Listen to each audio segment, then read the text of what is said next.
King LB స్టేడియంలో జరుగుతున్న BJP విజయ సంకల్ప సభలో ప్రస్తుతానికి బండి సంజయ్ మాట్లాడుతున్నారు. లైవ్ లో చూద్దాం. బీజేపీలకు అధికారం రావాల్సి ఉండే, కానీ బీజేపీల నోటికాడి బుక్కను కొట్టుకపోయి మేము కాంగ్రెస్ పార్టీకి ఇష్టమని ప్రజలు బాధపడుతున్నా.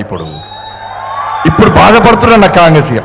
ఇలా మనమే కాదు, ఇలా కాంగ్రెస్ పార్టీ బీఆర్ఎస్ పార్టీ కార్యకర్తలు కూడా ఆలోచిస్తున్నారు. ఎస్, ఈ ఎన్నికల్లో నరేంద్ర మోడీ ప్రభుత్వం రావాలి, కేంద్రంలో భారతీయ జనతా పార్టీ ప్రభుత్వం వస్తేనే మనకు నిధులు వస్తాయి, తెలంగాణ రాష్ట్రం అభివృద్ధి చెందుతుందని చెప్పి ఈ తెలంగాణ రాష్ట్రంలోని బీఆర్ఎస్ కాంగ్రెస్ పార్టీ కార్యకర్తలు వస్తున్నారు.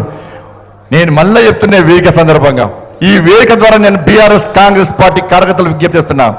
మేము ఏ రోజు కూడా భారతీయ జనతా పార్టీ నాయకులు కానీ కార్యకర్తలు కానీ బీఆర్ఎస్ కాంగ్రెస్ పార్టీ క్యాడర్కు వ్యతిరేకం కాదు, మీ నాయకుల యొక్క విధ్వంస రాజకీయాలకు వ్యతిరేకం. మేము ఆలోచించండి భారతీయ జనతా పార్టీ విధానాలను. ఇలా గతంలో ఉన్న సర్పంచులు ఉన్నారు, ఎంపీడీసీలు ఉన్నారు, జెడ్పీడీసీలు ఉన్నారు, వార్డు మెంబర్లు ఉన్నారు, గతంలో మొన్నటి వరకు ఉన్న వాళ్ళని ఒక్కసారి పోయి అడగండి. ఇవాళ ఈ తెలంగాణ రాష్ట్రంలో గ్రామ పంచాయతీల అభివృద్ధి కానీ కార్పొరేషన్లకు కానీ మున్సిపాలిటీలకు కానీ నిధులు ఇచ్చిన ప్రభుత్వం కేవలం కేంద్ర ప్రభుత్వం, నరేంద్ర మోడీ గారి ప్రభుత్వం. కేసీఆర్ ఒక్క పైసా ఇవ్వలే. ఇలా నెక్స్ట్ స్థానిక సంస్థల ఎన్నికలు వస్తున్నాయి, స్థానిక సంస్థల ఎన్నికలకు వస్తున్నాయి. ఇలా ఇప్పుడు సర్పంచులు ఒక్కొక్కరి పేరు మీద 50 లక్షలు 70 లక్షలు కోటి రూపాయలు అప్పులే అన్న. సర్పంచులు అప్పులపలేరు, ఉప సర్పంచులు అప్పులపలేరు, వార్డు మెంబర్లు అప్పులపలేరు, కనీసం వాళ్ళ బిల్స్ ఇచ్చే పరిస్థితి లేదు. ఇలా దేశంలో ఏ సర్పంచులు పెట్రోల్ బంకులో పనిచేయలే, దేశంలో ఏ రాష్ట్రంలో సర్పంచులు ఆత్మహత్య చేసుకోలే, దేశంలో ఏ సర్పంచులు కూలి పని చేసుకోలే. కానీ తెలంగాణ రాష్ట్రంలో కేసీఆర్ అనే మూర్ఖుడు వల్ల సర్పంచుల బతుకులు బర్బాద్ అయిపోయినాయి. ఇలా కాంగ్రెస్ పార్టీ వచ్చినాకైనా సర్పంచులను ఆదుకుంటారంటే కనీసం పట్టించుకోలే. అందుకే బీఆర్ఎస్ పార్టీ కాంగ్రెస్ పార్టీ కార్యకర్తలారా, నెక్స్ట్ స్థానిక సంస్థల ఎన్నికలు వస్తున్నాయి. మీరు సర్పంచులు కావాలనుకుంటారు, మీరు జెడ్పీడీసీ కావాలనుకుంటారు, మీరు ఎంపీటీసీ కావాలనుకుంటారు. మాకు ఏమి ఇబ్బంది లేదు. ప్రజల ఆశీర్వాదం మాకుంటే మాకొట్లేస్తారు, మీకుంటే మీకొట్లేస్తారు. రేపు గెలిచిన తర్వాత మీరు ప్రజల్లో తలెత్తుకొని తిరగాలంటే ఇలా కేంద్రంలో నరేంద్ర మోడీ ప్రభుత్వం ఏర్పడుతుందని ఇక్కడ ఎంపీలను భారతీయ జనతా పార్టీ గెలిపిస్తేనే మీకు నిధులు వస్తాయి, అధిక నిధులు వస్తాయి. ఇలా కేంద్రంలో నరేంద్ర మోడీ ప్రభుత్వం లేకుంటే మీరు సర్పంచులు జెడ్పీటీసీలు గెలిచినాక ఒక్క పైసా రాకుంటే మిమ్మల్ని గెలిపించిన ప్రజలు రోడ్ల కోసం, మోర్ల కోసం, దానికోసం దీనికోసం ఇలా నిధులు అడితే ఎక్కడి నుంచి తీసుకొస్తారో ఒక్కసారి ఆలోచించండి. అందుకే కేంద్రంలో ఏర్పడింది నరేంద్ర మోడీ గారి ప్రభుత్వం. కాబట్టి మీ రాజకీయ భవిష్యత్తు బాగుండాలంటే, మీరు ప్రజల్లో తలెత్తుకొని తిరగాలంటే, మీరు ఒక చిత్తశుద్ధి ఉంటే, మీరు ఒక నిజాయితీ ఉంటే తప్పకుండా ఈ తెలంగాణ రాష్ట్రంలో 17కు 17 సీట్లు భారతీయ జనతా పార్టీ అభ్యర్థులు గెలిస్తే ఇవాళ నరేంద్ర మోడీ గారు అదనపు నిధులు ఇస్తారు. ఇవాళ మేము కొట్లాడి తీసుకొస్తాం. కాంగ్రెస్ పార్టీకి ఓటేస్తే తీసుకుపోయి మూసినాలు వేసినట్టు. ఇక బీఆర్ఎస్ పార్టీ పరిస్థితి నా ఘర్కా నా ఘాట్కా, ఇక్కడ లేదు అక్కడ లేదు, ఈడ వీకనాడు ఆడ వీక్తాడట. కేసీఆర్ పెద్ద డ్రామా ఆర్టిస్ట్. అంతకుముందు ఏమన్నాడన్నా, ఇలా ఒకటే పార్టీ కాంగ్రెస్ పార్టీ శాసనసభ ఎన్నికల గిట్టే బీజేపీ బీఆర్ఎస్ ఒకటి, బీజేపీ బీఆర్ఎస్ ఒకటి. సక్సెస్ అయ్యారు కాంగ్రెస్ పార్టీ వాళ్ళు. ప్రజలు నమ్మితే సక్సెస్ అయ్యారు, ప్రజలు నమ్మిరు కూడా వాస్తవానికి. అది తప్పని ప్రజలు గుర్తించలేకపోయారు.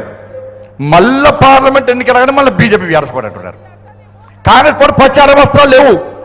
6 గ్యారెంటీ ప్రజలు నంబరని తెలిసి ఇది స్టార్ట్ చేశారు. ఈ ఎన్నికల ముందు, శాసనసభ ఎన్నికల ముందు వాస్తవంగా జరిగింది ఏంటి అంటే, శాసనసభ ఎన్నికల ముందు బీఆర్ఎస్ పార్టీకి సంబంధించిన కొంతమంది మంత్రులు భారతీయ జనతా పార్టీలో చేరుతాను సార్, ఈ కేసీఆర్ ముఖం పెట్టుకొని ఓట్ల కోసం పోతే ప్రజలు చీటు అంటున్నారు, ఈ కేసీఆర్ ముఖం పెట్టుకొని ఓట్ల పోయే పరిస్థితి సార్, మాకు నరేంద్ర మోడీ ముఖం కావాలి సార్, నరేంద్ర మోడీ కావాలి సార్ మాకు అని చెప్పి చాలా మంది బీఆర్ఎస్ పార్టీ మంత్రులు బీజేపీలో చేరడానికి వచ్చారన్న వాస్తవం కూడా నాకు కలిసిరు. అప్పుడు రాష్ట్ర అధ్యక్షుడు నేనే, నన్నే వచ్చి కలిసిరు. ఈ విషయం తెలుసుకున్న కేసీఆర్ ఏం చేసిందంటే, కేసీఆర్ నటించడన్న నటనలో జీవితాడు కుంపలు ముంచని తెలివి అంతా కూడా. అది గట్నే ఊరించుకోవడం మాటలు చెప్పి మన బతుకుని బర్బాద్ చేసి నాశనం చేసిండు. ఇలా ఏం చేసిండు, ఆ మంత్రులను నమ్మించడానికి. ఇలా ఏ నాయకుడైనా తన మీద విశ్వాసం ఉండే విధంగా ధైర్యం చెప్పలేదు నాయకులకు. కేసీఆర్ మీద పార్టీ నాయకులకు విశ్వాసం లేదు. ఇలా మంత్రులను పిలిచి ఏం చేసిండు, నాకు ఢిల్లీ నుంచి ఫోన్ వచ్చింది, నాకు కేంద్ర మంత్రి పదవి ఇస్తాడట, మరి పోదామా అన్నాడట. ఈ మంత్రులు తిన్నవా బస్ పన్ను అంటే తిన్నా, పన్నవారా బస్ పట్ట పన్ను అంటారు. వీళ్ళు పోయి కేసీఆర్ చెప్పగానే అరే మన కేసీఆర్ సార్ ఢిల్లీలో మంత్రి అవుతుండట ఇక మనం బీజేపీ ఎందుకు చేరాలి అని చెరువు బంద్ చేశారు. బంద్ చేసాక ఏం చేసిండు వల్ల అది క్లోజ్. మళ్ళీ ఇప్పుడేం చేసిండు ఈయనకట మోడీ గారు ఫోన్ చేశారు పోటీగానికి. నాకు ఈయన పార్టీ గింత పార్టీ పార్లమెంట్లో పార్టీ నుంచి పోటీ చేయడానికే ఎవరు వస్తున్నారు పార్టీకి. పార్లమెంట్లో అభ్యర్థులకు వెళ్తలేరు, పోటీ చేయడానికి ఎవరు లేరు. పోటీ చేస్తే తెలంగాణ రాష్ట్రంలో బీఆర్ఎస్ పార్టీ 3వ ప్లేస్, వేరే పార్టీలు లేవట్లేదు 4వ ప్లేస్ వస్తుంది. ఈ విచారం ఏమంటాడు ఈసారి మళ్ళీ మోడీ గారు ఫోన్ చేసినట. నేను మోడీ గారికి నీళ్ళకేం పని లేదే మోడీ గారికి ఫోన్ చేసిరట మళ్ళీ ఎన్డీఏలో చేరదామా అని చెప్పి. ఇప్పుడు మల్లన్న ఉన్నాడు, మల్లన్న మంత్రి ఉన్నాడు, మల్లన్న ఆ మల్లన్న కొన్ని చెప్తే ఏం చేస్తాడు తెల్లారి మీడియాలో చెప్తాడు. అవునా కాదా? ఇట్లా కొంతమంది ఎమ్మెల్యేలు ఉన్నారు ఈ మీడియాలో ఓపెన్గా మాట్లాడటం పిలుస్తారు. కేసీఆర్ పిలిచి నాకు మోడీ గారు ఫోన్ చేశారు, ఎన్డీఏలో కలుద్దామంటున్నారు, కలుద్దామా అనేసరికి మళ్ళీ చర్చ స్టార్ట్ అయింది. బీజేపీ బీఆర్ఎస్ కూడా చర్చ స్టార్ట్ అయింది. కాబట్టి దయచేసి కేసీఆర్ మాయమాటలు నమ్మకండి. ఇవాళ ఎట్టి పరిస్థితుల్లో కార్యకర్తలందరూ సిద్ధంగా